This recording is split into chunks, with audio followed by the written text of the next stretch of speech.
ವಿಶೇಷ ಕಾರ್ಯಕ್ರಮಕ್ಕೆ ಸ್ವಾಗತ. ನಾನು ಪ್ರಮೋದ್. ಬೆಂಗಳೂರಿನ ಬಗ್ಗೆ ಅನೇಕ ರೀತಿಯಲ್ಲಿ ಈಗಾಗಲೇ ವಿಶ್ಲೇಷಣೆಯನ್ನು ಮಾಡ್ತಾ ಇದೆ. ಬೆಂಗಳೂರಿಗೆ ತುರ್ತಾಗಿ ಒಂದಿಷ್ಟು ಚಿಕಿತ್ಸೆ ಬೇಕಿದೆ ಅನ್ನುವಂಥದ್ದು ಕೂಡ ಅನೇಕರ ಅಭಿಪ್ರಾಯ. ಜೊತೆಗೆ ಆಡಳಿತಾತ್ಮಕವಾಗಿ ಕೂಡ ಸಾಕಷ್ಟು ಬದಲಾವಣೆ ಆಗಬೇಕಾಗಿದೆ. ಇದೆಲ್ಲದರ ವಿಚಾರಗಳ ಬಗ್ಗೆ ಮಾತನಾಡೋಕ್ಕೆ ನನ್ನ ಜೊತೆಗೆ ಬೆಂಗಳೂರಿನ ಉಸ್ತುವಾರಿ ಸಚಿವರಾಗಿರುವಂಥ ಕೃಷ್ಣ ಬೈರೇಗೌಡರು ಕಾರ್ಯಕ್ರಮಕ್ಕೆ ಜಾಯ್ನ್ ಆಗ್ತಿದ್ದಾರೆ. ಅವರನ್ನು ಸ್ವಾಗತ ಮಾಡೋಣ. ಸರ್ ನಮಸ್ಕಾರ ಕಾರ್ಯಕ್ರಮಕ್ಕೆ. ಸರ್ ಹೇಗಿದೆ ಸರ್ ಬೆಂಗಳೂರು? ನೀವು ಬೆಂಗಳೂರವರು, ಆದರೆ ಕೋಲಾರದಿಂದ ಇಲ್ಲಿ ಬಂದಿದ್ದರೂ ಕೂಡ ಬೆಂಗಳೂರಿನ ಬಗ್ಗೆ ಗೊತ್ತಿದೆ.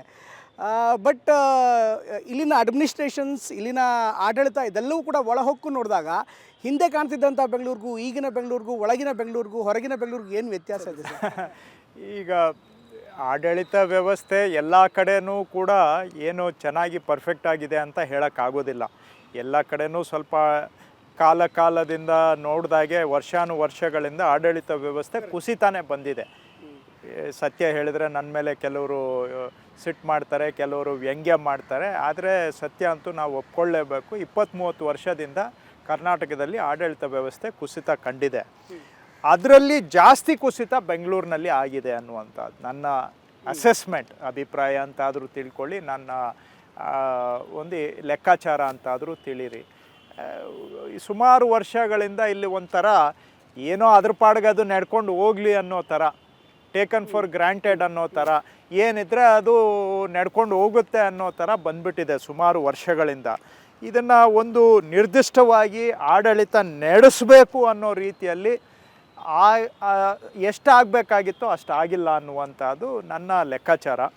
ಸೊ ಹಾಗಾಗಿ ಆಡಳಿತ ಸ್ವಲ್ಪ ಕುಸಿತ ಇರೋದರಿಂದ ಎಲ್ಲ ಸಮಸ್ಯೆಗಳು ಮೂಲ ಹುಡ್ಕೊಂಡು ಹೋದರೆ ಎಲ್ಲೋ ಒಂದು ಕಡೆ ಆಡಳಿತ ಸ್ವಲ್ಪ ಬಿಗಿಯಾಗಿದ್ದಿದ್ರೆ, ಒಂದು ಪರ್ಪಸ್ಫುಲ್ಲಾಗಿ ಇದ್ದಿದ್ದರೆ ಇಷ್ಟೊಂದು ಸಮಸ್ಯೆಗಳು 20-30 ವರ್ಷದಿಂದ ಉದ್ಭವ ಆಗ್ತಾ ಇರಲಿಲ್ಲ ಅಂತ ನನಗನ್ಸುತ್ತೆ. ಹಾಗಾಗಿ ಆಡಳಿತ ಕುಸಿತ ಎಲ್ಲ ವಲಯಗಳಲ್ಲೂ ಆಗಿದೆ, ಬೆಂಗಳೂರಿನಲ್ಲೂ ಆಗಿದೆ. ಬಟ್ ಇದರ ಪರಿಣಾಮ ಬೆಂಗಳೂರಿನಲ್ಲಿ ಇವತ್ತು ಜಾಸ್ತಿ ಎದುರಿಸಬೇಕಾಗಿ ಬಂದಿದೆ. ಇಲ್ಲಿ ಪ್ರಶ್ನೆ ಇರುವಂಥದ್ದು, ಇದನ್ನು ಆಡಳಿತ ಮಾಡ್ತಾ ಇರೋರು ಅಧಿಕಾರಿಗಳು. ಕೃಷ್ಣ ಬೈರೇಗೌಡರು ಇವತ್ತು ಬರ್ತಾರೆ, ನಾಳೆ ಮತ್ತೊಬ್ಬರು ಬರ್ತಾರೆ, ಹಿಂದೆ ಇನ್ನೊಬ್ಬರು ಇದ್ದರು. ಈ ಕಾಮನ್ ಸೆನ್ಸ್ ಅಧಿಕಾರಿಗಳಿಗೆ ಇಲ್ವಾ ಸರ್? ಈಗ ಒಬ್ಬ ಕಾಮನ್ ಮ್ಯಾನ್ ಕೇಳುವಂಥ ಪ್ರಶ್ನೆ ಇದು. ನೀವೇನು ಕೇಳ್ರಿ, ಗುಂಡಿ ಮುಚ್ಚಕ್ಕೆ ನಿಂಗೆ ರಾಕೆಟ್ ಸೈನ್ಸ್ ಬೇಕಾ ಅಂತ ಕೇಳಿದ್ರಿ. ಅದು IITಲಿ ಓದಂಥವ್ರು, ದೊಡ್ಡ ದೊಡ್ಡ ಡಿಗ್ರಿಗಳನ್ನು ತೆಗೆದುಕೊಂಡವರು, ಸಾಕಷ್ಟು ವರ್ಷಗಳ ಅನುಭವ ಇರುವಂಥ ಇಂಜಿನಿಯರಿಗೆ ಆ ಕಾಮನ್ ಸೆನ್ಸ್ ಇಲ್ವಾ ಸರ್? ನೀವು ಹೇಳೋದು 100ಕ್ಕೆ 100 ಸತ್ಯ. ಈಗ ಪ್ರತಿಯೊಬ್ಬರಿಗೂ ಅವ್ರದ್ದೇ ಆದಂಥ ಕರ್ತವ್ಯ ನಿಷ್ಠೆ ಇರಬೇಕು. ಯಾರು ಕೇಳ್ತಾರೆ ಬಿಡ್ತಾರೆ, ನಾನು ನನ್ನ ಆತ್ಮಸಾಕ್ಷಿಗೆ ಅನುಗುಣವಾಗಿ ನಾನು ಕೆಲಸ ಮಾಡಬೇಕು. ಇದು ಕನಿಷ್ಠ ಕರ್ತವ್ಯ ನಿಷ್ಠೆ. ಅಲ್ಲಿ ಬರೆದಿದ್ದಾರೆ, ಸರ್ಕಾರದ ಕೆಲಸ ದೇವ್ರ ಕೆಲಸ. ಬಸವಣ್ಣವ್ರು ಹೇಳಿದರು ಕಾಯಕವೇ ಕೈಲಾಸ ಅಂತ. ಅಂದರೆ ನೀನು ಕೆಲಸನ, ನಿನ್ನ ವೃತ್ತಿಯನ್ನು ನೀನು ಅದನ್ನೇ ಪೂಜೆ ಅಂತ ತಗೋ, ವೃತ್ತಿಯನ್ನು ಸಾಕ್ಷಿಯಿಂದ ಮಾಡು ಅಂತ. ಆದರೆ ಪ್ರಾಕ್ಟಿಕಲ್ಲಾಗಿ ಏನು ನಡೀತಾ ಇದೆ, ಅಲ್ಲಿ ಬರೆದಿರೋದು ಒಂದು, ಕೆತ್ತಿರೋದು ಒಂದು, ಅದ್ರ ಕೆಳಗಡೆ ನಾವು ಓಡಾಡೋರು, ನಾವು ಮಾಡೋದು ಅದಕ್ಕೆ ತದ್ವಿರುದ್ಧ. ಇದು ನಮ್ಮ ಸಮಾಜದ ನಿಯಮ ಆಗಿಬಿಟ್ಟಿದೆ ಇವತ್ತು. ಅವರು ನೀವು ಹೇಳ್ದಾಗೆ ಅವ್ರವ್ರ ಕೆಲಸ ಅವ್ರು ಮಾಡಬೇಕು, ಮಾಡ್ತಾ ಇಲ್ಲ. ಆದರೆ ನಮ್ಮಂಥವ್ರ ಜವಾಬ್ದಾರಿ ಏನು? ಇದನ್ನು ಕೇಳೋದಕ್ಕೆ ತಾನೇ ಜನ ನಮ್ಮನ್ನು ಇಟ್ಟಿರೋದು ಪ್ರಜಾಪ್ರಭುತ್ವ ವ್ಯವಸ್ಥೆಯಲ್ಲಿ. ಅವರು ಒಂದು ಸತಿ ಕೆಲಸಕ್ಕೆ ಸೇರಿದ ಮೇಲೆ ಅವರು ರಿಟೈರ್ ಆಗೋವರೆಗೂ ಭಾಳ ವೀಕ್ ಅಕೌಂಟಬಿಲಿಟಿ ನಮ್ಮ ಸಿಸ್ಟಮ್ಮಲ್ಲಿದೆ. ಏನಾದರೂ ನೀವು ಒಬ್ಬರ ಮೇಲೆ ಆ್ಯಕ್ಷನ್ ತೊಗೊಳಕ್ಕೆ ಹೋದರೆ ಅವ್ರ ಪರವಾಗಿ ಅವರ ಸಂಬಂಧಿಕರು, ಅವರ ಜಾತಿ ಜನಾಂಗ ಎಲ್ಲರೂ ಬರ್ತಾರೆ. ಸೊ ಆದರೆ ನಾವುಗಳು ನಮ್ಮ ಪ್ರಜಾಪ್ರಭುತ್ವ ವ್ಯವಸ್ಥೆಯಲ್ಲಿ ಚುನಾಯಿತ ಪ್ರತಿನಿಧಿಗಳು ಇರೋದೇ ಇದನ್ನು ಒಂದು ಅಕೌಂಟಬಿಲಿಟಿ ತರಬೇಕು ಅಂತ. ಅವರು ಎಚ್ಚರ ತಪ್ಪಿದಾಗ ಅದನ್ನು ಎಚ್ಚರ ವಹಿಸಬೇಕಾಗಿರೋದು ನಮ್ಮಂಥವರು. ನಾವುಗಳು ಕೂಡ ಈಗ ಸುಮಾರು ವರ್ಷಗಳಿಂದ, ನಾನು ಇತ್ತೀಚಿನ ಮಾತಾಡ್ತಾ ಇಲ್ಲ, ಯಾರು ಒಬ್ಬರ ಬಗ್ಗೆ ಬೆರಳು ತೋರಿಸಿ ಮಾತಾಡ್ತಾ ಇಲ್ಲ, ಯಾವ ಪಾರ್ಟಿ ಬಗ್ಗೆನೂ ಮಾತಾಡ್ತಾ ಇಲ್ಲ. ಒಟ್ಟಾರೆ ನಮ್ಮ ಸಮೂಹ ಏನಿದೆ, ನಮ್ಮಂಥವ್ರು ಏನಿದ್ದೇವೆ, ನಾವು ಅದನ್ನು ಸರಿಪಡಿಸುವಂಥ ಗಂಭೀರ ಪ್ರಯತ್ನಗಳು ಮಾಡಲಿಲ್ಲ. ಎಷ್ಟು ಆಗಿದೆ ಇಲ್ಲ ಅಂತ ಹೇಳೋದಿಲ್ಲ, ಆದರೆ ಎಷ್ಟು ಮಟ್ಟಿಗೆ ಮಾಡಬೇಕಾಗಿತ್ತು, ಯಾಕಂದರೆ ಭಾಳ ಹದಗೆಟ್ಟಿದೆ. ಅದನ್ನು ಸರಿ ಮಾಡಬೇಕು ಅಂತೇಳಿದರೆ ಎಷ್ಟು ಮಟ್ಟಿಗೆ ಆ ಪ್ರಯತ್ನಗಳಾಗಬೇಕಾಗಿತ್ತು 20-25 ವರ್ಷದಿಂದ, ಅಷ್ಟು ಮಟ್ಟಿಗೆ ಆಗಿಲ್ಲ ಅಂತ ಅನಿಸುತ್ತೆ.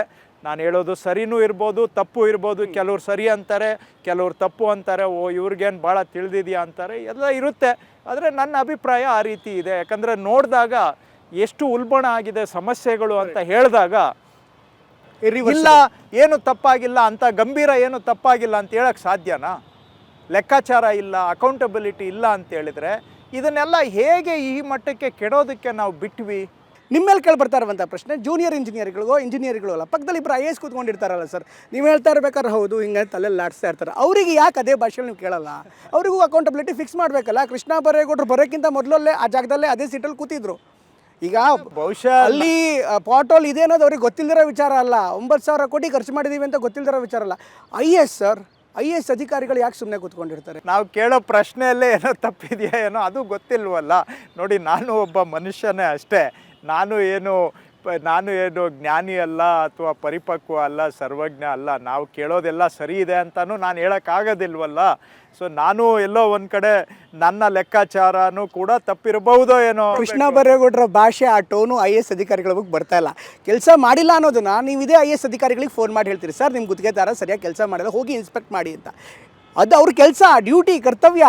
ಅದನ್ನು ಕೃಷ್ಣ ಬೈರೇಗೌಡರು ಹೇಳಬೇಕಾಗಿಲ್ವಲ್ಲ ಸರ್? ಅವ್ರಿಗೆ ಏನು ಫಿಕ್ಸ್ ಮಾಡ್ತೀರಿ? Then how will you fix the problem? ಈಗ ನೀವು ಮೇಲ್ಗಡೆ ಇರೋನ್ನ ಫಿಕ್ಸ್ ಮಾಡದೆ ಕೆಳ ಹಂತದಿಂದ ಫಿಕ್ಸ್ ಮಾಡೋಕ್ಕೆ ಸಾಧ್ಯ ಅಲ್ಲ ಸರ್. ನಾಳೆ ಅವ್ನು ಸಸ್ಪೆಂಡ್ ಮಾಡಿ ಕಳಿಸ್ಬೋದು, ಬಟ್ ಇವರಿಲ್ಲೇ ಇರ್ತಾರಲ್ಲ. ಇಲ್ಲ ನೋಡಿ, ಮೇಲೆಯಿಂದ ಕೆಳಗಡೆ ಇದು ಚೈನ್ ಲಿಂಕ್ ಇದ್ದಂಗೆ ಕೊಂಡಿಗಳು ಎಲ್ಲ ಸರಿ ಹೋಗಲಿಲ್ಲ ಅಂತ ಹೇಳಿದ್ರೆ ಬರೀ ಎಲ್ಲೋ ಒಂದು ಲೆವೆಲಲ್ಲಿ ಸರಿ ಮಾಡೋಕ್ಕಾಗಲ್ಲ. ನಾನೊಬ್ಬ ಸರಿ ಹೋಗ್ತೀನಿ ಅಥವಾ ನಾನು ತಪ್ಪು ಹೋಗ್ತೀನಿ ಅಥವಾ ಕೆಳಗಿನವ್ರು ಸರಿ ತಪ್ಪು ಮಾಡಿಬಿಟ್ರೆ ಇಡೀ ಸಿಸ್ಟಮ್ ನಾವು ಇಂಪ್ರೂವ್ ಮಾಡೋಕ್ಕಾಗೋದಿಲ್ಲ. ಮೇಲಿಂದ ಕೆಳಗಡೆ ಪ್ರತಿಯೊಂದು ಸ್ಟೇಜಲ್ಲಿ ಇರೋರು ಎಲ್ಲ ಹಿರಿಯ ಅಧಿಕಾರಿಗಳಿಂದ ಹಿಡಿದು ಪ್ರತಿಯೊಂದು ಸ್ಟೇಜಲ್ಲಿ ಇರೋರು ಕೂಡ ಕೈ ಜೋಡಿಸಿದ್ರೆ ಮಾತ್ರ ಏನಾದರೂ ಸುಧಾರಣೆ ಆಗಲಿಕ್ಕೆ ಸಾಧ್ಯ. ನಾವೇನು ಅವ್ರಿಗೆ ಅಕೌಂಟಬಿಲಿಟಿಯಿಂದ ನಾನು ವಿನಾಯಿತಿ ಕೊಟ್ಟಿಲ್ಲ ಅಥವಾ ಅವ್ರ ಬಗ್ಗೆ ಮೃದು ಧೋರಣೆನೂ ಇಲ್ಲ. ಅಲ್ಟಿಮೇಟ್ಲಿ ನಾವು ಸಿಸ್ಟಮಲ್ಲಿ ಎಲ್ಲರನ್ನೂ ತಗೊಂಡೇ ಕೆಲಸ ಮಾಡಬೇಕಾಗತ್ತೆ, ಅದು ಇಂಪಾರ್ಟೆಂಟ್.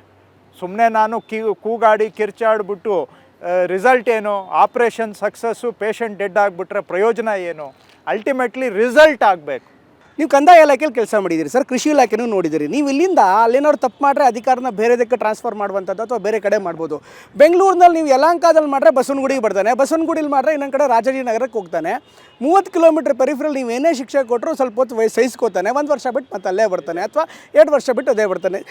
ನಿಮ್ಗೆ ಏನಾಗ್ತೀರಿ? ನೀವೇನು ಪನಿಷ್ಮೆಂಟ್ ಅನ್ನಂತ ಏನು ಭಾವಿಸ್ತೀರಿ ಅಥವಾ ಅವ್ನ ಕರ್ತವ್ಯ ಪ್ರಜ್ಞೆನ ನೀವು ಜಾಗೃತಗೊಳಿಸ್ತೀವಿ ಅಂತ ಭಾವಿಸ್ತೀರಿ, ಅವ್ನು ಅದನ್ನೇ ತೆಗೆದುಕೊಳ್ಳೋಕ್ಕಾಗಲ್ಲ. ಇವತ್ತು ಯಾವ ಅಧಿಕಾರಿ ನೇರವಾಗಿ ಹೈಯಾರ್ಕಿಗೆ ಅಷ್ಟು ಭಯ ಪಟ್ಕೊಂಡು ಕೆಲಸ ಮಾಡೋನು ಯಾರಿದ್ದಾರೆ ಇವತ್ತಿನ ವ್ಯವಸ್ಥೆಯಲ್ಲಿ? ಈ ಪನಿಷ್ಮೆಂಟು ಇವೆಲ್ಲ ನಾವು ಭಾಷಣಕ್ಕೆ ಹೇಳಬೇಕು ಬಿಟ್ಟರೆ ಪ್ರಾಕ್ಟಿಕಲಿ ಎಲ್ಲಿದೆ, ಯಾರಿಗಿದೆ? ನಾವು ಹಾಗಾಗಿ ರಿಸಲ್ಟ್ ತಗೊಳ್ಬೇಕಾದ್ರೆ ಸ್ವಲ್ಪ ಫಸ್ಟು ನಾವು ನಮ್ಮ ಇಂಟೆನ್ಷನ್ ಏನು ಅನ್ನೋದು ಕ್ಲಿಯರ್ ಇರಬೇಕು. ಅವರಿಗೂ ಕೂಡ ನಮ್ಮ ನಿರೀಕ್ಷೆಗಳೇನು ಅನ್ನೋದು ಅದನ್ನು ಅವ್ರಿಗೆ ಅರ್ಥ ಮಾಡಿಸ್ಬೇಕು. ಪ್ಲಸ್ 50% ಜನ ಒಳ್ಳೆಯವರಿದ್ದಾರೆ. ನಾನು ಬೇರೆ ಇಲಾಖೆಗಳಲ್ಲೂ ಕೆಲಸ ಮಾಡಿ ಹೇಳ್ತೇನೆ, ಅವ್ರಿಗೆ ಒಂದು ಒಳ್ಳೆ ವಾತಾವರಣ ಸಿಕ್ಕಿದ್ರೆ ಒಳ್ಳೆ ಕೆಲಸ ಮಾಡಬೇಕು ಅಂತ ಆಸಕ್ತಿ ಇರೋರು 50% ಇರ್ತಾರೆ. ಇನ್ನು 20-30% ಜನ ಹೆಂಗಿರ್ತಾರೆ, ವಾತಾವರಣ ಅವರು ನೋಡಿ ಏಯ್ ಮಾಡ್ರಿ ಅಂತ ಹೇಳಿದಾಗ ಮಾಡೋ ಅಂಥವರು ಒಂದು ಸ್ವಲ್ಪ ಒತ್ತಡದ ಕೆಳಗಡೆ ಮಾಡುವಂಥವ್ರು ಒಂದು 20-30% ಇರ್ತಾರೆ. ಎಲ್ಲದಕ್ಕೂ ಮೀರಿದವರು ಒಂದು 20-25% ಇರ್ತಾರೆ. ಇದು ಸ್ವಾಭಾವಿಕ. ಸರ್, ಈಗ ಫುಟ್ಪಾತಿಂದ ಶುರು ಮಾಡೋಣ ಸರ್. ಅಂದರೆ ಒಂದೊಂದೇ ಇನ್ಫ್ರಾ ಬಗ್ಗೆ ಮೊದಲಿಗೆ ಮಾತಾಡ್ತೀನಿ. ಈ ಫುಟ್ಪಾತಲ್ಲಿ ಒಂದು ನಡೆದಾಡುವ ಹಕ್ಕು, ಬದುಕಿನ ಹಕ್ಕು. ನೀವು ಕಾಂಗ್ರೆಸ್ ಪಕ್ಷದಿಂದ ಬರೋರು, ಕಾಂಗ್ರೆಸ್ ಪಕ್ಷದ ಸಿದ್ಧಾಂತಗಳಿಗೆ ಬರೋರು. ಯಾವತ್ತು ನೀವು ಗ್ಯಾರಂಟಿ ಹಿಂದೆ ಬಗ್ಗೆ ಮಾತಾಡಿದಂಥ ಸಂದರ್ಭದಲ್ಲಿ ಗ್ಯಾರಂಟಿ ನಾವು ಬಡವರಿಗೋಸ್ಕರ ಕೊಟ್ಟರೆ ನಿಮ್ಗೆ ಯಾಕೆ ಹುಟ್ಟೇವ್ರಿ ಅನ್ನುವಂಥ ಪ್ರಶ್ನೆಯನ್ನು ಕೇಳಿದಿರಿ. ಈಗ ಏನಾಗ್ತಾ ಇದೆ, ನಮ್ಮ ನಿಲುವುಗಳನ್ನು ಅಥವಾ ನಮ್ಮ ಸಿದ್ಧಾಂತಗಳನ್ನು, ನಮ್ಮ ವ್ಯವಸ್ಥೆಗಳನ್ನು ಎಲ್ಲೋ ಯುರೋಪಿಯ ರಾಷ್ಟ್ರಗಳ ಮೂಲಭೂತ ಸೌಕರ್ಯಕ್ಕೆ ನಾವು ಕಂಪೇರ್ ಮಾಡೋದಕ್ಕೆ ಅಂಥ ಒಂದು ವ್ಯವಸ್ಥೆ ನಮ್ಮಲ್ಲಿ ಇದೆಯಾ ಅನ್ನೋದು ಒಂದು ಪ್ರಶ್ನೆ ಬರುತ್ತೆ. ಅಫ್ಕೋರ್ಸ್ ಬೆಂಗಳೂರಿನ ಈ ಇನ್ಫ್ರಾಸ್ಟ್ರಕ್ಚರ್ಸ್ ನಾವು ಅಲ್ಲಿ ಕಂಪೇರ್ ಮಾಡ್ತೀವಿ, ಆ ಥರ ಆಗಬೇಕು, ಲಂಡನ್ ಥರ ಆಗಬೇಕು, ಸಿಂಗಾಪುರ್ ಥರ ಆಗಬೇಕು ಅಂತ ಹೇಳ್ತೀವಿ. ಆದರೆ ನಮ್ಮಲ್ಲಿ ಜೀವನನೂ ಬೇರೆ ಥರದ್ದಿದೆ ಸರ್. ಎಷ್ಟೊಂದು ಜೀವನಗಳು ಫುಟ್ಪಾತಲ್ಲಿ ನಡೀತಾ ಇದೆ. ಈಗ ನೀವು ಆತನ ಈಗ ಮನೆ ಅಂತ ಯಾರು ಹೇಳಿದ್ದಾರೆ? ಸಮಸ್ಯೆ ಇರೋದು ಮೇನ್ ರೋಡಲ್ಲೇ ನಡೆಸಬೇಕು ಅಂತ ನೀವು ಹೇಳ್ತಾ ಇದ್ದೀರಾ. ನಾನಿಲ್ಲಿ ಮೇನ್ ರೋಡ್ ಬಿಟ್ಟು ಆಲ್ಟರ್ನೇಟ್ ರೋಡಲ್ಲಿ ಮಾಡಿ ನಾನೇನು 100ಕ್ಕೆ 100 ಎಲ್ಲ ಕಡೆ ಮೇನ್ ರೋಡ್ ಯಾವುದಲ್ಲ ಅಂತ ಒಂದು ಪರಿಸ್ಥಿತಿ ಇದೆ. ಈಗ ನೀವು SP ರೋಡ್ಗೆ ಹೋದ್ರೆ ಪಕ್ಕದಲ್ಲಿರೋ ಟಾರ್ಗೆಟ್ ಮಾಡ್ತಾ ಇರೋದೇ 1500 ಕಿಲೋಮೀಟ್ರು. ಬೆಂಗಳೂರಲ್ಲಿ 18,000 ಕಿಲೋಮೀಟ್ರ್ ರಸ್ತೆಗಳಿದೆ. ನನಗೆ ಗುರಿ ಇರೋದು 1500 ಕಿಲೋಮೀಟ್ರ್. 10% ಕೂಡ ಇಟ್ಕೊಂಡಿಲ್ಲ. ಅಮ್ಮಮ್ಮ ಅಂದರೆ 15% ಹೋಗ್ಬೋದು ನಾನು ಟಾರ್ಗೆಟ್ ಅಷ್ಟೇ. ಅಷ್ಟಾದರೂ ಕೂಡ ಇವು ಮುಖ್ಯ ಮಾರ್ಗಗಳು, ಅಲ್ಲಿ ಸ್ವಲ್ಪ ಜನ ಓಡಾಡೋರು, ಪಾದಾಚಾರಿಗಳ ಸಂಖ್ಯೆ ಜಾಸ್ತಿ ಇರುತ್ತೆ. ಅದನ್ನಷ್ಟೇ ನಾನು ಮಾಡ್ತಾ ಇರೋದು. ಆಲ್ಟರ್ನೇಟ್ ರೋಡ್ಸ್ ಇರ್ತದೆ. ಈಗ ನಾನು ವಾಸ ಮಾಡೋ ಮನೆ ಹತ್ರ ಒಂದು 5-6 ಇಂಪಾರ್ಟೆಂಟ್ ರೋಡ್ ಇದೆ. ಅದು ಬಿಟ್ಟು 50-60 ರೋಡ್ಗಳಿದ್ದಾವೆ. ಒಂದೊಂದು ರೋಡಲ್ಲಿ 2-3 ಇದ್ದರೂ ಕೂಡ ಜೀವನ ನಡೆಯುತ್ತೆ. ನನ್ನ ಜೀವನ ನಿಮ್ಮ ಜೀವನದ at the cost of your life ನಡಿಬೇಕು ಅಂತ ಹೇಳೋದು ಕೂಡ ಯಾವ ರೀತಿಯಲ್ಲೂ ಸಾಮಾಜಿಕ ನ್ಯಾಯ ಆಗೋದಿಲ್ಲ. ಆಯಿತಾ, ಇವಾಗ 1000 ಜನ ಸತ್ತಿದ್ದಾರೆ, ಇದಕ್ಕೆ ಯಾರು ಜವಾಬ್ದಾರಿ? 6000 ಜನ ಗಾಯಗಳು, ಕೆಲವರು ಪರ್ಮನೆಂಟು ಹಾಸಿಗೆ ಹಿಡ್ದಿದ್ದಾರೆ, ಕೆಲವರಿಗೆ ತಲೆಗೆ ಪೆಟ್ಟು ಬಿದ್ದು ಬುದ್ಧಿ ಕಳ್ಕೊಂಡಿದ್ದಾರೆ. ಇದಕ್ಕೆ ಯಾರು ಜವಾಬ್ದಾರಿ? ದಿನನಿತ್ಯ ಈ ಘರ್ಷಣೆಗಳಾಗ್ತದೆ. ವಯಸ್ಸಾದವರು, ಹಾಗಾದರೆ ವಯಸ್ಸಾದವ್ರ ಪರಿಸ್ಥಿತಿ ಏನು ಸಮಾಜದಲ್ಲಿ? ಅವ್ರು ನಡಿಬೇಕಾ ಬೇಡವಾ? ಈಗ ಫುಟ್ಪಾತಲ್ಲಿ ಓಡಾಡೋಕ್ಕಾಗೋದಿಲ್ಲ ಅಂದರೆ ಟ್ರಾಫಿಕ್ ಜಾಸ್ತಿ ಆಗೋಕ್ಕೆ ಅದು ಒಂದು ಕಾರಣ. ಇವೆಲ್ಲ ನಾವು ಬ್ಯಾಲೆನ್ಸ್ ಏನು ಮಾಡ್ತಾ ಇದ್ದೀವಿ, ನೀವು 80% ಆಲ್ಟರ್ನೇಟ್ ಜಾಗಗಳಿದೆ, ಅಲ್ಲಿ ನೀವು ಬದುಕನ್ನು ರೂಪಿಸ್ಕೊಳ್ಳಿ. ನಾವು ನಿಮ್ಮ ಜೊತೆಗೆ ನಿಲ್ತೇವೆ, ನಿಮಗೆ ಸಹಾಯ ಮಾಡ್ತೇವೆ, ಸಹಾನುಭೂತಿಯಿಂದ ನಿಮ್ಮ ಜೊತೆ ಕೆಲಸ ಮಾಡ್ತೇವೆ. ಈಗ ನೀವು ಹೇಳುವಂಥ ಮಾತುಗಳನ್ನೇ ಕೇಳೋದಾದರೆ ಅನೇಕರಿಗೆ ಆಕ್ಸಿಡೆಂಟ್ ಆಗಿದೆ. ಹತ್ತತ್ರ 300 ಜನರಷ್ಟು, ಅಂದರೆ 1300 ಜನ ಆಕ್ಸಿಡೆಂಟಲ್ಲಿ ತೀರ್ಕೊಂಡಿದ್ದಾರೆ ಅಂತ ಹೇಳ್ತೀರಿ. ಮೇನ್ ರೋಡಿಂದ ಆತ ಸೈಡ್ ರೋಡ್ಗೆ ಹೋದರೆ ಆಕ್ಸಿಡೆಂಟ್ ಕಡಿಮೆ ಆಗ್ಬಿಡುತ್ತಾ? ಆಗುವಂಥ ಆಕ್ಸಿಡೆಂಟ್ ನಿಂತೋಗ್ಬಿಡುತ್ತಾ? ಆ ತರ್ಕದ ಜೊತೆಗೆ ನಾನು ತರ್ಕ ಮಾಡ್ಲಿಕ್ಕೆ ಆಗೋದಿಲ್ಲ. ನಿಮ್ಮದು ಪ್ರೀಸೆಟ್ ಮೈಂಡ್ ಸೆಟ್ ಇದ್ರೆ ನಾನೇನು ಮಾಡ್ಲಿಕ್ಕೆ ಆಗೋದಿಲ್ಲ. ಸುಪ್ರೀಂ ಕೋರ್ಟ್ ಹೇಳಿದೆ, ಹಂಗಾದ್ರೆ ನೀವು ಸುಪ್ರೀಂ ಕೋರ್ಟ್ ತಪ್ಪು ಹೇಳಿದೆ ಅಂತ ಹೇಳಿ ನಾನು ನಿಮ್ಗೆ ಕೇಳ್ತೇನೆ, ಸುಪ್ರೀಂ ಕೋರ್ಟ್ ತಪ್ಪು ನಿಮ್ಮ ಪ್ರಕಾರ? ನೀವು ಹೇಳ್ತಾ ಇದ್ದೀರಾ ಸುಪ್ರೀಂ ಕೋರ್ಟ್ ತಪ್ಪು. ಇಲ್ಲ, ನೀವು ಹೇಳಿ, ಮತ್ತೆ ನಾನು ಕೇಳಿದ್ದಕ್ಕೆ ಹೇಳಿ ಫಸ್ಟ್. ನೀವು ಇಷ್ಟೊತ್ತು ಪ್ರಶ್ನೆ ಕೇಳಿದಿರ, ನಾನು ನಿಮ್ಗೆ ಕೇಳ್ತಾ ಇದ್ದೀನಿ. ಸುಪ್ರೀಂ ಕೋರ್ಟ್ ಹೇಳಿರೋದು ತಪ್ಪು ತಮ್ಮ ಪ್ರಕಾರ. ನಾನು ಹೇಳ್ತಾ ಇರುವಂಥದ್ದು, ಈಗ ಮೇನ್ ರೋಡ್ಗಳಲ್ಲಿ ಹಿಂದೆ BBMP ಇದ್ದಂಥ ಸಂದರ್ಭದಲ್ಲಿ ಪ್ರತಿಯೊಂದು ಪ್ರಮುಖ ರಸ್ತೆಗಳಲ್ಲೂ ಕೂಡ ಅಲ್ಲಿ ಹಾಕರ್ ಝೋನ್ ಮಾಡಬೇಕು ಅನ್ನೋ ಒಂದು ಕಾನ್ಸೆಪ್ಟ್ ಇತ್ತು ಸರ್. ಈಗ ಇವರನ್ನ ಎಲ್ಲರನ್ನೂ ಕೂಡ ಆ ಥರ ಮಾಡೋದಕ್ಕಾಗಲ್ಲ. ಅಲ್ಲಲ್ಲಿ ವಾರ್ಡ್ಗಳಲ್ಲಿ, ಎಲ್ಲ ರಸ್ತೆಗಳಲ್ಲ, ವಾರ್ಡ್ಗಳಲ್ಲಿ ಹಾಕರ್ ಝೋನ್ಗಳನ್ನು ಮಾಡಿ ಆನಂತರ ಅವರನ್ನು ಸ್ಥಳಾಂತರ ಮಾಡ್ಬೋದಿತ್ತಲ್ಲ ಅಂತ ಪ್ರಶ್ನೆ. ಸ್ವಲ್ಪ ಹೌದು, ನೀವು ಪರ್ಫೆಕ್ಟಾಗಿ ನಡೆಯೋ ಸಮಾಜ ಇದ್ದರೆ ಎಲ್ಲ ಪರ್ಫೆಕ್ಟಾಗಿ ಸಾಲ್ವ್ ಆಗುತ್ತೆ. ಇಲ್ಲಿ ಪರ್ಫೆಕ್ಟಾಗಿ ಮಾಡೋಕ್ಕೆ ಹೋದರೆ ಇಲ್ಲಿ ಏನೂ ಆಗೋದಿಲ್ಲ. ಇದು ನಮ್ಮ ಸಮಾಜ ಆ ಥರ ಇದೆ, ನಮ್ಮ ದೇಶದಲ್ಲಿ ವ್ಯವಸ್ಥೆ ಆ ಥರ ಇದೆ. ಈಗ ಎಲ್ಲದಕ್ಕೂ ಪರ್ಫೆಕ್ಟ್ ಸೊಲ್ಯೂಷನ್ ಕೊಡೋದಕ್ಕೆ ಅಲ್ಲ, ಈ ದೇಶದಲ್ಲಿ ದೇವ್ರ ಕೈಲೇ ಪರ್ಫೆಕ್ಟ್ ಸೊಲ್ಯೂಷನ್ ಕೊಡೋಕ್ಕಾಗುತ್ತೋ ಇಲ್ವೋ ನನಗೆ ಗೊತ್ತಿಲ್ಲ. ದೇವ್ರ ಕೈಲಿ ಪರ್ಫೆಕ್ಟ್ ಸೊಲ್ಯೂಷನ್ ಕೊಡೋಕ್ಕಾಗಂಗಿದ್ದಿದ್ರೆ ನಮ್ಮ ಪರಿಸ್ಥಿತಿ ಹಿಂಗೆ ಯಾಕಿರ್ತಾ ಇತ್ತು ನನಗೆ ಗೊತ್ತಿಲ್ಲ. ಉದ್ದೇಶಪೂರ್ವಕವಾಗಿಯೇ ಕೆಲವೊಂದು ಡಿಗ್ ಮಾಡ್ರೆ ಏನು ಮಾಡೋದಕ್ಕಾಗತ್ತೆ? ಈಗ ರಸ್ತೆಗಳನ್ನು ನೀವು ಹೇಗೆ ಬಿಲ್ಟ್ ಮಾಡ್ತೀರಿ, ಅದಕ್ಕೆ ಏನು ಮಾಡೆಲ್ ಕೊಡ್ತೀರಿ ಸರ್? ಈಗ GBA ಬಂದ ಮೇಲೆ ಎಲ್ಲ ಏಜೆನ್ಸಿಗಳು ಒಟ್ಟಾಗಿ ಬರ್ತವೆ, ಬಟ್ ಏಜೆನ್ಸಿಗಳು ಒಟ್ಟಾಗಿ ಬಂದ ಮೇಲೂ ಕೂಡ ಅದೇ ರೀತಿ ಇರುತ್ತಾ ಅನ್ನೋದು ಒಂದು ಪ್ರಶ್ನೆ ಬರುತ್ತೆ. ಒಂದು ರೋಡ್ ಕಟಿಂಗ್ ಪರ್ಮಿಷನ್ ಆಗಲಿ, ಯಾವುದೇ ಒಂದು ಏಜೆನ್ಸಿಯಲ್ಲಿ ಕೇಬಲ್ ಹಾಕಬೇಕಾಗಲಿ, ಎಲ್ಲವೂ ಕೂಡ ಆನ್ಲೈನಲ್ಲಿ ತೊಗೊಂಡು ಬರಬೇಕು. ಇದನ್ನು ಜನಕ್ಕೂ ಓಪನ್ ಬಿಡ್ತೇವೆ. ಯಾಕೆಂದರೆ ಈಗ ಸಡನ್ನಾಗಿ ನಿಮ್ಮ ಮನೆ ರೋಡ್ ಯಾರೋ ಬಂದು ಕಟ್ ಮಾಡ್ತಾವ್ರೆ, ಅವ್ರು ಪರ್ಮಿಷನ್ ತೊಗೊಂಡಿದ್ದಾರಾ ಇಲ್ವಾ ಅಂತ ಎಲ್ಲೂ ಗೊತ್ತಾಗಲ್ಲ. ಆಮೇಲೆ ಸುಮಾರು ಜನ ಕೇಳಿದರೆ ಜೋಬಿಂದ ಒಂದು ಪೇಪರ್ ತೆಗೆದು ತೋರಿಸ್ತಾರೆ, ಅದು ರಿಯಲ್ಲ ಫೇಕಾ, ಅವ್ರ ಅಂಗಡಿಯಲ್ಲೇ ಅವರು ಪ್ರಿಂಟ್ ಮಾಡ್ಕೊಂಡು ಬಂದವ್ರ ಅಂತಲೂ ನಿಮಗೆ ಗೊತ್ತಾಗಲ್ಲ. ಈಗ ಅದನ್ನೆಲ್ಲ ಆನ್ಲೈನಲ್ಲಿ ಹಾಕ್ತೇವೆ. ಆನ್ಲೈನಲ್ಲಿ ಒಂದು ಪ್ರಶ್ನೆ ಇದೆ ಸರ್, ಈಗ ರೋಡ್ ಹಿಸ್ಟ್ರಿ ಬಗ್ಗೆ ಮಾತಾಡ್ರಿ. ಹಿಂದೆ 2016ರಲ್ಲೇ ನಾವೊಂದು ರಿಪೋರ್ಟ್ ಮಾಡಿದ್ವಿ ಸರ್. ಹಾಗೆ ಭರತ್ ಲಾಲ್ ಮೀನಾ ಕಾಲದಿಂದಲೂ ಕೂಡ, ಅವರು ಕಮಿಷನರ್ ಇದ್ದಾಗಿಂದಲೂ ಕೂಡ ಒಂದಲ್ಲ ಒಂದು ರೀತಿ ಪ್ರಪೋಸಲ್ ಬರ್ತಾನೆ ಇದೆ ರೋಡ್ ಹಿಸ್ಟ್ರಿ ಬಗ್ಗೆ. ಅದು ಇಂಪ್ಲಿಮೆಂಟ್ ಮಾಡಬೇಕು ಅಂತ ಪಾಲಿಕೆ ಸಭೆಗಳಲ್ಲೂ ಕೂಡ ಚರ್ಚೆ ಆಯಿತು. But end of the day ಅದನ್ನು ಹೇಗೆ ಮಾಡಿರ್ತಾರೆ ಅಂದರೆ ಆ ಸಾಫ್ಟ್ವೇರೇ ವರ್ಕ್ ಆಗಲ್ಲ, ಅಥವಾ ಸರ್ವರೇ ವರ್ಕ್ ಆಗಲ್ಲ. ಎಲ್ಲ ನಿಯಮಗಳನ್ನು ತಂದಾದ್ಮೇಲೂ ಕೂಡ ಇಂಪ್ಲಿಮೆಂಟ್ ಮಾಡುವಂಥ ಸಂದರ್ಭದಲ್ಲೇ ದೊಡ್ಡ ಸಮಸ್ಯೆ ಆಗುತ್ತೆ. ಅದನ್ನು ಆ ವರ್ಕ್ ಕಲ್ಚರ್ನ ಹೇಗೆ ರಿಪೇರಿ ಮಾಡ್ತೀರಿ? ಈಗ ನೀವು ಹೇಳೋದು ನಿಜ. 2016 ಅಲ್ಲ, ಬಹುಶಃ 20 ವರ್ಷ ಇದೆಲ್ಲ ಟೆಕ್ನಾಲಜಿ ಬಂದಾಗಿಂದಾನು ಇದು ರೋಡ್ ಹಿಸ್ಟ್ರಿ ಆನ್ಲೈನ್ ಮಾಡಬೇಕು ಅಂತ ಅವಾಗಿಂದಾನು ಚರ್ಚೆ ನಡೀತಾ ಇದೆ. It is longer than 10 years ಅಂತ ಹೇಳ್ತಾ ಇದ್ದೇನೆ. ಆವತ್ತಿಂದ ಪ್ರಯತ್ನ ಆಗಿದೆ, ಆದರೆ ನೀವು ಹೇಳ್ದಂಗೆ ಎಲ್ಲೋ ಟೂಟ ಆಗಿದೆ ಬಿಟ್ಟರೆ ಅದು ಸಮರ್ಪಕವಾಗಂತೂ ಇಲ್ಲಿವರೆಗೂ ಆಗಿಲ್ಲ. ಪಾಲಿಕೆ ಸಭೆಯಲ್ಲಿ ಚರ್ಚೆ ಆಗಿದೆ, ಪಂಪ ಮಹಾಕವಿ ರಸ್ತೆನ ಡಾಂಬರೀಕರಣ ಮಾಡ್ತಾರೆ. ಫಸ್ಟು ಪಂಪ ಮಹಾಕವಿ ರಸ್ತೆ ಡಾಂಬರೀಕರಣ ಅಂತ ಆಗುತ್ತೆ, ಆಮೇಲೆ ಮಿಂಟೋ ಆಸ್ಪತ್ರೆ ಉತ್ತರದಿಂದ ದಕ್ಷಿಣಕ್ಕೆ ಅಂತ ಆಗುತ್ತೆ, ನೆಕ್ಸ್ಟ್ ಮಿಂಟೋ ಆಸ್ಪತ್ರೆ ದಕ್ಷಿಣದಿಂದ ಉತ್ತರಕ್ಕೆ ಅಂತ ಆಗುತ್ತೆ. ರೋಡ್ ಹಿಸ್ಟ್ರಿ ಇಂಪ್ಲಿಮೆಂಟ್ ಮಾಡುವಂಥ ಸಂದರ್ಭದಲ್ಲಿ ಇದೆಲ್ಲವೂ ಕೂಡ ಬರುತ್ತೆ. ಸೊ ದಟ್ ಅಲ್ಲಿ ಯಾವುದೇ ಒಂದು ಫಂಡನ್ನು ನಾವು ಹಾಕಿದರೆ ಅದು ಅಲ್ಲಿ ಕಾಣಬೇಕು. ಎಷ್ಟು ಅಮೌಂಟ್ ಹಾಕಿದ್ದೀವಿ, ಆ ವರ್ಕಲ್ಲಿ ಬರೀ ಟಾರ್ ಇದೆಯಾ, ಟಾರ್ ಇದ್ದರೆ ಎಷ್ಟು ಥಿಕ್ನೆಸ್, 1 ಲೇಯರ 2 ಲೇಯರ, ಟಾರು ಜೊತೆಗೆ ಡ್ರೈನ್ ವರ್ಕ್ ಇದೆಯಾ, ಡೀಸಲ್ಟೇಷನ್ ಇದೆಯಾ, ಎಲೆಕ್ಟ್ರಿಕಲ್ ವರ್ಕ್ ಇದೆಯಾ, ಇಷ್ಟನ್ನು ಕೂಡ ಆನ್ಲೈನಲ್ಲಿ ಪಬ್ಲಿಕ್ ಡೊಮೈನ್ಗೆ ಬಿಡ್ತೇವೆ. ಯಾರು ಬೇಕಾದರೂ ನೋಡ್ಕೊಳ್ಬೋದು. ನಿಮ್ಮ ಮನೆ ರೋಡು ಕೂಡ ಯಾವ ವರ್ಷ ಟಾರ್ ಆಗಿದೆ, ಅದಕ್ಕೆ ಎಷ್ಟು ಖರ್ಚಾಗಿದೆ, ಅದಕ್ಕೆ ಎಷ್ಟು ದಿನ ಮೇಂಟೆನೆನ್ಸ್ ಪೀರಿಯಡ್ ಇದೆ, ಇಷ್ಟರಿಂದ ಹಿಡಿದು ಅಲ್ಲಿ ಏನೇನು ಇನ್ಫ್ರಾಸ್ಟ್ರಕ್ಚರ್ ಇದೆ, ಅಲ್ಲಿ ಏನಾದರೂ ಪ್ರಾಬ್ಲಮ್ ಲೈಟ್ ಅಂಟ್ಲಿಲ್ಲ ಅಂದರೂ ಕೂಡ ನೀವು ಅಲ್ಲಿ ಕ್ಲಿಕ್ ಮಾಡೋದ್ರ ಮುಖಾಂತರ ಕಂಪ್ಲೇಂಟ್ ಮಾಡ್ಬೋದು. ಪಾಟೋಲ್ ಬಂದರೂ ಕಂಪ್ಲೇಂಟ್ ಮಾಡ್ಬೋದು. ಎಷ್ಟು ವರ್ಷ ಅದು ಲೈಬಲಿಟಿ ಪೀರಿಯಡ್, ಮೇಂಟೆನೆನ್ಸ್ ಪೀರಿಯಡ್ ಇದೆ ಅಂತ ಕೂಡ ನಿಮಗೆ ಅರ್ಥ ಆಗೋ ಭಾಷೆಯಲ್ಲಿ ಈ ರೋಡ್ ಹಿಸ್ಟ್ರಿಯಲ್ಲಿ ಮಾಡಿಕೊಡ್ತೇವೆ. ಅದನ್ನು ಮಾಡೋದರ ಮುಖಾಂತರ ಸ್ವಲ್ಪ ಸುಧಾರಣೆ ಆಗ್ಬೋದು ಅಂತ ನಾನು ನಂಬಿದ್ದೇನೆ. ಹಿಂದೆ ಅರ್ಧಂಬರ್ಧ ಆಗಿರ್ಬೋದು, ಆಗದೇನೆ ಇರ್ಬೋದು, ಈಗ ಅಂತೂ ಮಾಡೇ ತೀರಬೇಕು ಅಂತ ತೀರ್ಮಾನ ಮಾಡಿ ಮಾಡ್ತಾ ಇದ್ದೇವೆ. ಸದ್ಯದಲ್ಲೇ ಮಾಡ್ತೇವೆ.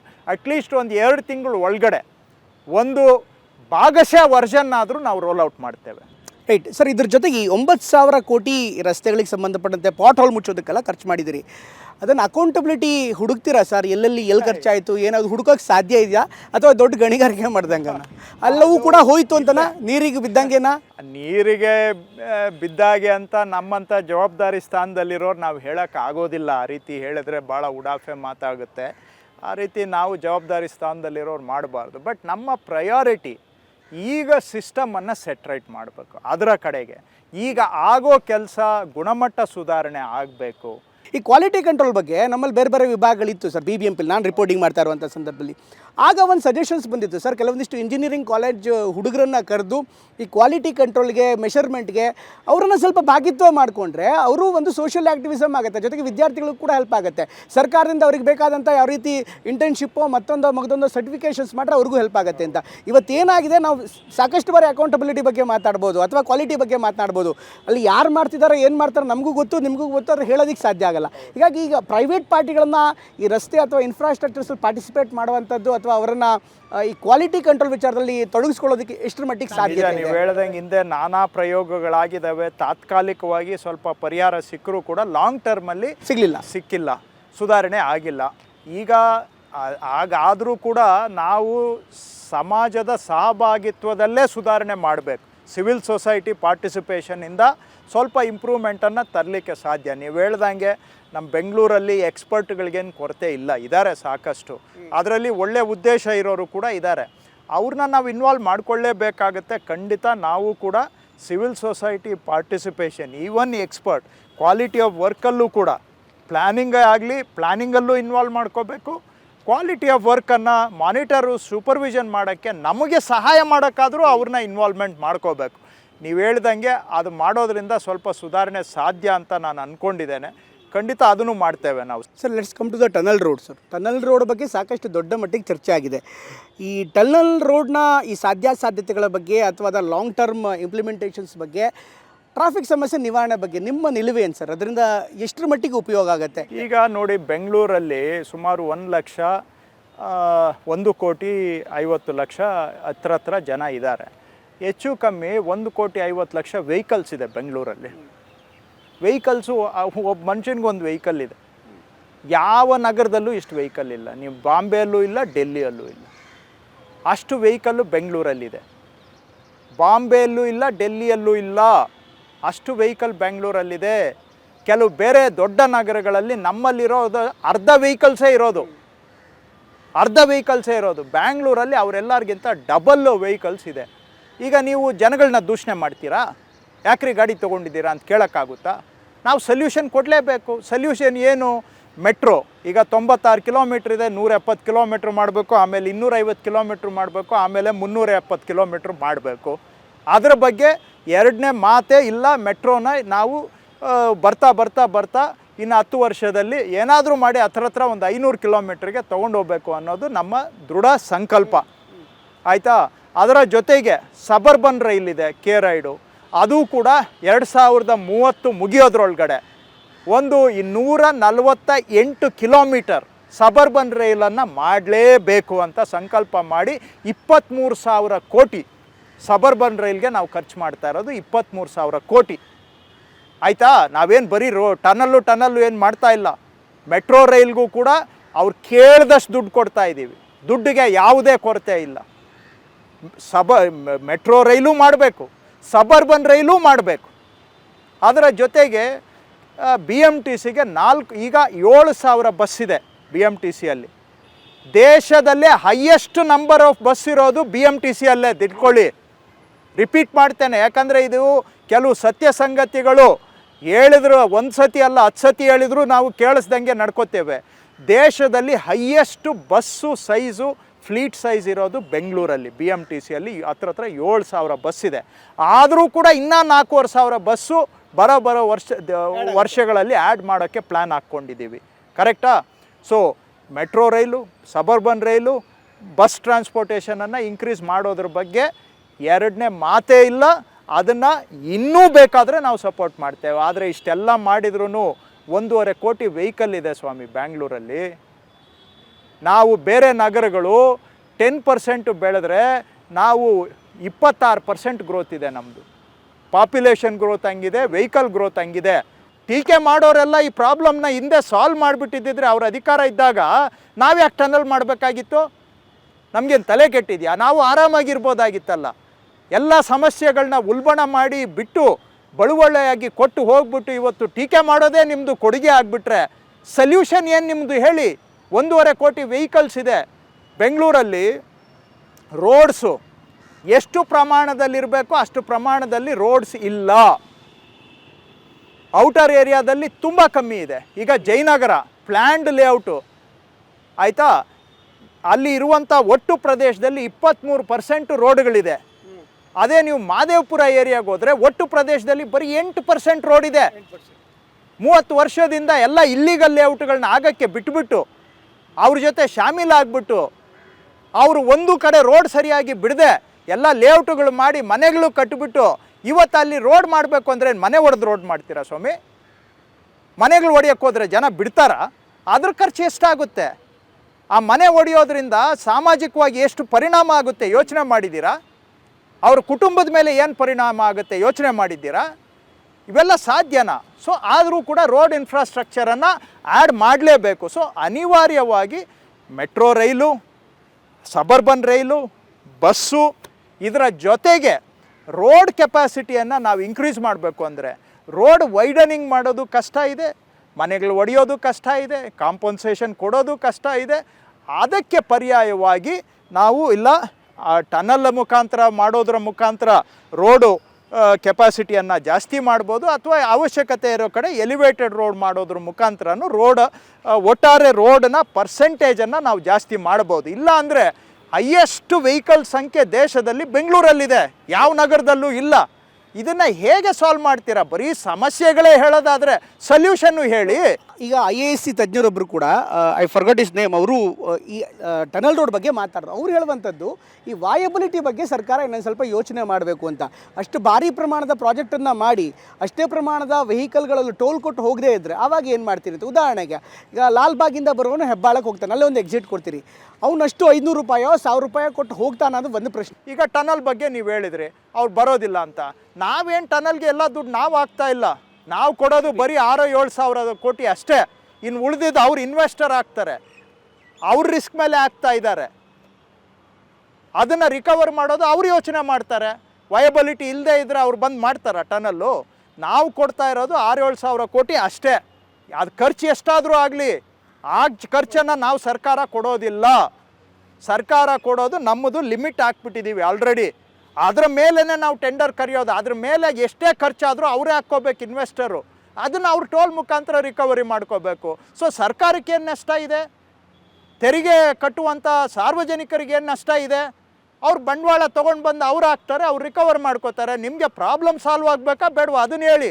ಬರೀ ಟೀಕೆ ಮಾಡೋದೇ ಉದ್ಯೋಗ ಆಗಿಬಿಟ್ರೆ ಏನಾದರೂ ಟೀಕೆ ಮಾಡೋದಕ್ಕೂ ಸ್ವಲ್ಪ ತುಲನೆ ಇರಬೇಕು. ಯಾವುದು ಪರ್ಫೆಕ್ಟ್ ಸೊಲ್ಯೂಷನ್ ಇಲ್ಲ. ನಮಗೂ ಏನು ಟನಲ್ ಮಾಡಬೇಕು ಅಂತ ನಮಗೇನು ಇದಿಲ್ಲ. ಆದರೆ ಇವತ್ತಿನ ಸಮಸ್ಯೆಗೆ ಪರಿಹಾರ ಅದು ಪರ್ಫೆಕ್ಟ್ ಸೊಲ್ಯೂಷನ್ನೂ ಅಲ್ಲ, ಅದು ಒಪ್ಕೊಳ್ತೇನೆ. ಆದರೆ ಅನಿವಾರ್ಯ ಇದೆ ಇವತ್ತು. ಪೆರಿಫರಲ್ ರಿಂಗ್ ರೋಡ್ಗಿಂತ ಹೆಚ್ಚಾಗಿ ORR ರಿಂಗ್ ರೋಡಲ್ಲಿ ಆವ್ರೇಜ್ ಸ್ಪೀಡು 40 ಕಿಲೋಮೀಟರ್ ಇರಬೇಕು. ಬಟ್ ಕೆಲವೊಂದು ಕಡೆಗೆ ಈಗ PS ಕಾಲೇಜ್ ಇರ್ಬೋದು, ಆ ಭಾಗದಿಂದ ಮುಂದೆ 4 km/h ಇದೆ. ಈ ಥರ ಈ ಟ್ರಾಫಿಕ್ ಮ್ಯಾನೇಜ್ಮೆಂಟ್ಗೆ ನೀವು ಹೇಗೆ ಮುಂದೆ ಅದನ್ನು ಒಂದು ಡ್ರಾಸ್ಟಿಕ್ ಆಗಿ ಚೇಂಜಸ್ ಏನು ತರೋಕ್ಕೆ ಸಾಧ್ಯ ಸರ್? ಯಾಕಂದರೆ ನೀವು ಹೇಳ್ಬೋದು, ಬಟ್ ಅದನ್ನು ಇಂಪ್ಲಿಮೆಂಟ್ ಮಾಡಬೇಕಾದ್ರೆ ಜನಗಳು ಪಾಸ್ ಆಗೋದಕ್ಕೆ ಜಾಗ ಇಲ್ಲದ್ರೆ ಕಷ್ಟ ಆಗ್ಬಿಡುತ್ತೆ. ಈಗ ನಾನು ಎಲ್ಲನೂ ಎಲಿವೇಟೆಡ್ ರೋಡು ಟನಲ್ಲಿಂದ ಸಾಲ್ವ್ ಆಗುತ್ತೆ ಅಂತ ಹೇಳ್ತಾ ಇಲ್ಲ. ನೀವು ಹೇಳ್ದಂಗೆ ಟೆಕ್ನಾಲಜಿ ಅಡಾಪ್ಟ್ ಮಾಡಿಕೊಂಡು ಅಲ್ಲಿ ಕೆಲವು ಸ್ಮಾರ್ಟ್ ಸೊಲ್ಯೂಷನ್ಸನ್ನು ಮಾಡಬೇಕು. ಖಂಡಿತ ನೀವು ಹೇಳೋದು 100ಕ್ಕೆ 100 ಸರಿ ಇದೆ. ಎಲ್ಲ ಮೇಜರ್ ಇನ್ಫ್ರಾಸ್ಟ್ರಕ್ಚರಿಂದನೇ ಎಲ್ಲ ಪ್ರಾಬ್ಲಮ್ ಸಾಲ್ವ್ ಆಗಲ್ಲ, ಅದನ್ನು ಒಪ್ಕೊಳ್ತೇವೆ ನಾವು. ಕೆಲವು ಸ್ಮಾರ್ಟ್ ಸೊಲ್ಯೂಷನ್ಸನ್ನು ಮಾಡುವಂಥದ್ದು ಅವಶ್ಯಕತೆ ಇದೆ, ಖಂಡಿತ ಅದನ್ನು ಮಾಡ್ತೇವೆ. ಬೆಂಗಳೂರು ಅಂದ ತಕ್ಷಣ ಹಿಂದೆ ನಾವು ವಿದ್ಯಾರ್ಥಿ ದಿನಗಳಲ್ಲೂ ಕೂಡ ನೋಡಿದ್ದೀವಿ, ಬೇರೆ ದಿನಗಳಲ್ಲೂ ನೋಡಿದ್ದೀವಿ. ವಾಟಾಳ್ ನಾಗರಾಜ್ ಅಂತವರು ಕನ್ನಡದ ಅಸ್ಮಿತೆ ಬಗ್ಗೆ ಮಾತನಾಡಿದ್ದಾರೆ. ಇವತ್ತು ಈ ವಲಸೆ ಅನ್ನೋದು ನಾವು ನಿಲ್ಸೋಕ್ಕಾಗಲ್ಲ, ನೀವು ನಿಲ್ಸೋಕ್ಕಾಗಲ್ಲ ಸರ್. ಇದ್ರ ಜೊತೆಗೆ ಕೆಲವರು ಕಳಕಳಿ ಇದೆ. ನಾವು ಬಸವನಗುಡಿ ಎಲ್ಲೋ ಮಿಸ್ ಮಾಡ್ಕೋತಿದ್ದೀವಿ, ಮಲ್ಲೇಶ್ವರಂ ಎಲ್ಲೋ ಮಿಸ್ ಮಾಡ್ಕೋತಿದ್ದೀವಿ ಅಂತ. ಸರ್ಕಾರ ಯಾವ ಹಂತದಲ್ಲಿ ಎಷ್ಟರ ಮಟ್ಟಿಗೆ ಕನ್ನಡವನ್ನು ಕಾಪಾಡೋದಕ್ಕೆ ಸಾಧ್ಯ? ಮಾಡಲೇಬೇಕು. ನೋಡಿ, ನಮ್ಮ ತನವನ್ನು ನಾವು ಉಳಿಸ್ಕೊಳ್ಳೇಬೇಕು, ಏನಾದರೂ ಮಾಡಿ ಉಳಿಸ್ಕೊಳ್ಬೇಕು. ಆ್ಯಂಡ್ ಹೊರಗಿನಿಂದ ಬಂದವರು ಕೆಲವರು ಸ್ಥಳೀಯ ಸಂಸ್ಕೃತಿಗೆ ಗೌರವ ಕೊಡೋರು ಇದ್ದಾರೆ, ಕೆಲವರು ಸ್ಥಳೀಯ ಸಂಸ್ಕೃತಿ ಬಗ್ಗೆ ಭಾಳ ಅಗೌರವವಾಗಿ ನಡ್ಕೊಳ್ಳೋರು ಕೂಡ ಇದ್ದಾರೆ. ಹಾಗಂತೇಳಿ ನಮ್ಮ ಅಸ್ಮಿತೆಯನ್ನು ನಾವು ಬಿಟ್ಕೊಡೋಕ್ಕಾಗೋದಿಲ್ಲ, ನಮ್ಮ ಸಂಸ್ಕೃತಿಯನ್ನು ಉಳಿಸ್ಕೊಳ್ಬೇಕು. ಬಟ್ ಹೇಳ್ದಷ್ಟಂತೂ ಸಲೀಸಿಲ್ಲ. ಸ್ಥಳೀಯ ಸಂಸ್ಕೃತಿಯ ಬಗ್ಗೆ ಗೌರವ ಮನೋಭಾವ ಮೂಡಿಸ್ತಕ್ಕಂಥ ಪ್ರಯತ್ನ ನಾವು ಕೂಡ ಮಾಡಲೇಬೇಕು. Thank you so much sir, ಧನ್ಯವಾದ ನಮ್ಮ ಜೊತೆಗೆ ಮಾತನಾಡೋದಕ್ಕೆ. ಧನ್ಯವಾದ ಪ್ರಮೋದ್. ಇದಿಷ್ಟು ಕೃಷ್ಣ ಬೈರೇಗೌಡರು ಹೇಳ್ತಾ ಇರುವಂಥ ಮತ್ತು ಟಿಪಿಕಲ್ ಕೃಷ್ಣ ಬೈರೇಗೌಡರ ಮಾತುಕತೆ ಇದಾಗಿತ್ತು. ಇನ್ನಷ್ಟು ವಿವರಗಳೊಂದಿಗೆ ಬರ್ತೀನಿ. ನಿರಂತರ ಸುದ್ದಿಯಾಗಿ ನೋಡ್ತಾ ಇರಿ TV9.